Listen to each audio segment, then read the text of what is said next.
அஸ்ஸலாமு அலைக்கும், welcome to NF life style. Hi guys, எல்லோரும் எப்படி இருக்கீங்க? இன்றைக்கி நம்ம ஒரு டிஃப்ரெண்ட்டான ஒரு ரெசிபி தான் பார்க்க போகிறோம். இங்கே மலேசியாவில் வந்து ரொம்ப ஃபேமஸாக இருக்குது. போன வருஷத்துலேருந்து நினைக்கிறேன் கார்பனரா பஃப்னு சொல்லி செய்கிறாங்க. இப்போ நம்ம அதுதான் செய்ய போகிறோம். அதுக்கு ஃபஸ்ட்டு வந்து ஒரு 3-4 பல், சின்னதாக இருந்தால் 4 எடுத்துக்கங்க, பெருசாக இருந்தால் ஒரு 3 பல் எடுத்துக்கங்க பூண்டு. அப்புறம் பெரிய வெங்காயம் ஒரு 2 மீடியம் சைஸில் எடுத்து நான் வந்து சாப்பரில் போட்டு சாப் பண்ணி எடுத்துக்க போகிறேன்.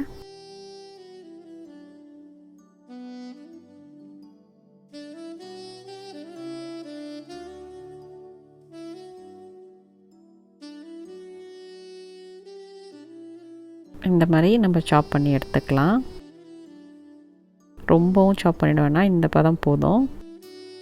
இப்போ இதை இன்னொரு பவுலுக்கு மாற்றிடுவோம்.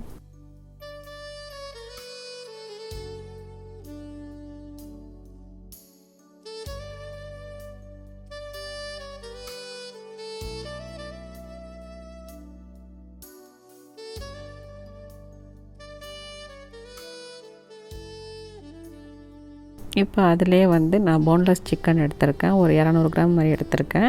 அது சின்ன சின்ன க்யூபாக கட் பண்ணி இப்போ அந்த சாப்பரில் போட்டு அதையும் சாப் பண்ணி எடுத்துக்கலாம்.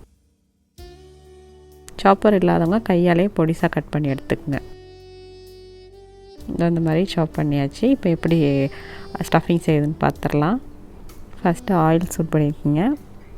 அதில் வந்து நம்ம சாப் பண்ணி வச்சுருந்தா வெங்காயம் பூண்டு ஆட் பண்ணி நல்லா வதக்கிக்கலாம்.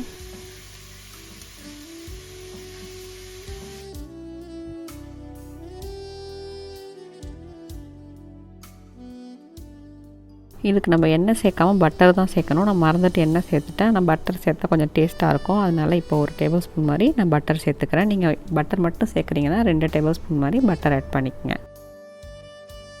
இப்போ அது நல்லா மெல்ட் ஆகட்டும்.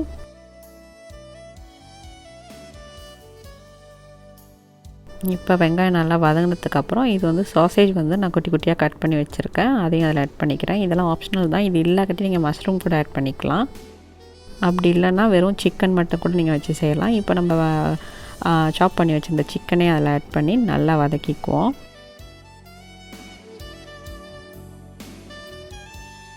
சிக்கன் நல்லா வதங்கி கலர் மாறினதுக்கப்புறம் தேவையான அளவு உப்பு சேர்த்துக்கலாம்.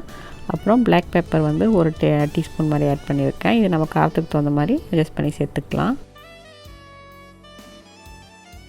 அதையும் நல்லா மிக்ஸ் பண்ணி விட்டுருவோம். இந்த ஸ்டேஜில் வந்து ஒரு 250 ml பால் வந்து நான் ஆட் பண்ணியிருக்கேன். இது நல்லா க்ரீமியாக வரணும். ஸோ நம்ம வந்து 250 ml மட்டும் ஆட் பண்ணி நல்லா மிக்ஸ் பண்ணி விட்டுருங்க. இப்போ டேஸ்ட்டுக்காக வந்து சிக்கன் க்யூப் ஆட் பண்ண போகிறேன். இதுவும் ஆப்ஷனல் தான், வேணும்னா ஆட் பண்ணுங்கள், இல்லாட்டி விட்டுருங்க.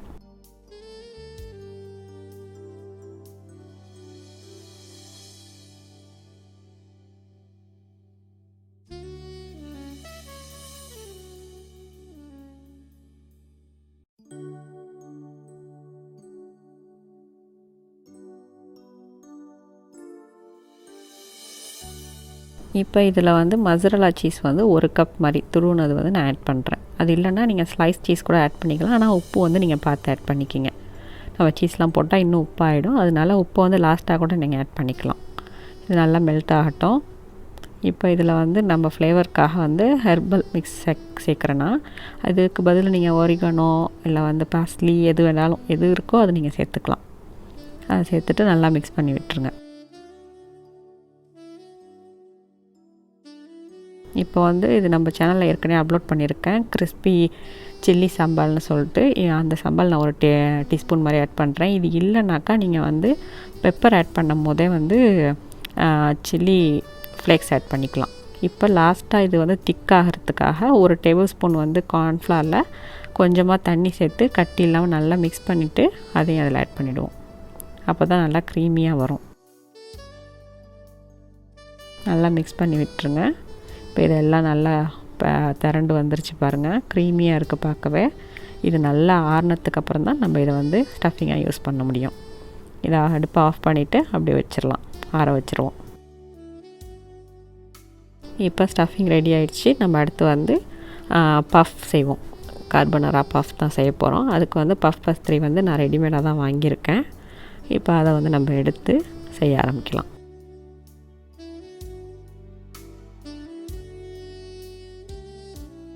இதை வந்து 4ஆக கட் பண்ணிக்க போகிறேன்.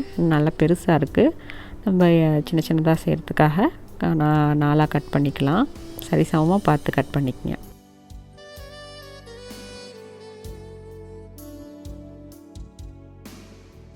இப்போ ஸ்டஃபிங் அதில் வச்சுக்கோ.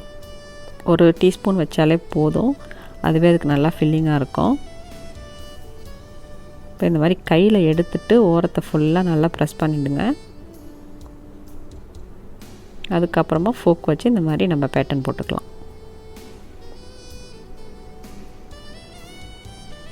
எல்லாம் செஞ்சாச்சு. இப்போ மேலே வந்து எக் வாஷ் பண்ணுவோம். நல்லா ஒரு முட்டையை நல்லா பீட் பண்ணிவிட்டு அதை வந்து இந்த மாதிரி மேலே ப்ரஷ் பண்ணிவிடுங்க. இது எதுக்குன்னா நல்லா ஷைனிங்காக இருக்கும், பார்க்க ப்ரௌனாக ஆகும், கோல்டன் ப்ரௌனாக ஆகும், சாப்பிடும்போது நல்லா கிறிஸ்பியாகவும் இருக்கும் பஃப். இப்போ எல்லாம் ரெடி பண்ணியாச்சு. இப்போ இதை வந்து 180 டிகிரியில் ஃபஸ்ட்டு ப்ரீஹீட் பண்ணிக்கங்க அவனை ஒரு 10 மினிட்ஸ், அப்புறம் ஒரு 20 மினிட்ஸ் வச்சு எடுத்துக்க வேண்டியதான். அடுத்து வந்து கார்பனாரா போப்பியா செய்ய போகிறோம். ஸ்ப்ரிங் ரோல், இங்கே மலேசியாவில் போப்பியான்னு சொல்லுவோம். ஸ்ப்ரிங் ரோல் வந்து செய்ய போகிறோம். அதுக்கு நான் ஸ்ப்ரிங் ரோல் சீட் எடுத்திருக்கேன். இது ரெடிமேடாகவும் வாங்கலாம், அப்படி இல்லைனா நம்ம சேனல்லே ரெசிபி இருக்குது, அதோட லிங்க் நான் டிஸ்கிரிப்ஷனில் தரேன், நீங்கள் செக் பண்ணிக்கோங்க எப்படி இந்த சீட் செய்கிறதுண்டு. இப்போ நான் அதை வந்து 4ஆக கட் பண்ணி எடுத்துக்கிறேன். குட்டி குட்டியாக செய்யலான்ட்டு நான் 4ஆக கட் பண்ணிக்கிறேன். நீங்கள் பெருசாகவே வச்சு கூட செஞ்சுக்கலாம். இப்போ இதில் ஒன்று எடுத்துகிட்டு அதில் 1 டீஸ்பூன் வச்சுட்டு இந்த மாதிரி ரோல் பண்ணிக்கங்க. நார்மலாக நம்ம ஸ்ப்ரிங் ரோல் பண்ணுற மாதிரியே பண்ணி லாஸ்ட்டாக கொஞ்சம் தண்ணி வச்சு அதை ஒட்டிக்க வேண்டியதான். இப்போ இதுவும் ரெடி ஆகிடுச்சு பாருங்கள். இதே மாதிரியே எல்லாத்தையும் நம்ம செஞ்சு எடுத்துக்கலாம்.